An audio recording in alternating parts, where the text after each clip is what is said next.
Nomination d'un nouveau gouvernement en Guinée-Bissau le 7 septembre 2015.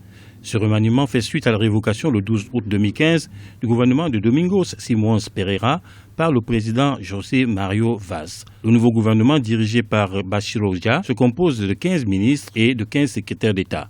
Pour des observateurs, ce nouveau gouvernement pourrait permettre au pays de retrouver une certaine stabilité. La formation de ce nouveau gouvernement en Guinée-Bissau va certainement permettre, en tout cas, d'amorcer la sortie de crise, puisque depuis quelques semaines, c'était cela le problème, c'est-à-dire d'arriver à former un gouvernement qui fasse consensus auprès de la classe politique et notamment auprès des deux principaux partis, c'est-à-dire le PRS, le Parti de la Rénovation Sociale, et le PAIGC. Donc c'est une bonne nouvelle et c'est une bonne chose que cela soit rendu possible grâce à la maturité du jeu politique bissau-guinéen. Le remaniement que vient de vivre la Guinée-Bissau fait suite à des tensions au sein du parti au pouvoir, le Parti africain pour l'indépendance de la Guinée et du Cap-Vert, PAIGC. 10 des 30 postes gouvernementaux reviennent désormais à des membres du Parti pour le renouveau social, le PRS,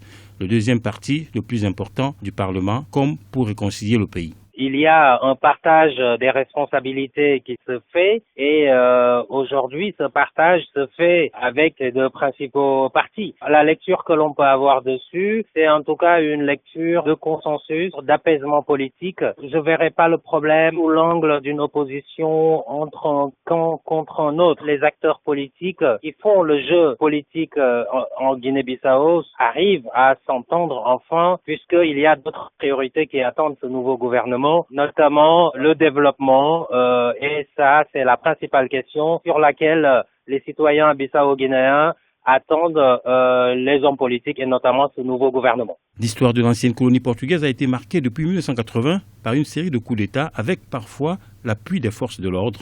Mais depuis la destitution du précédent Premier ministre le 12 août 2015, l'armée s'est engagée à rester à l'écart des tensions politiques afin d'obéir à la Constitution.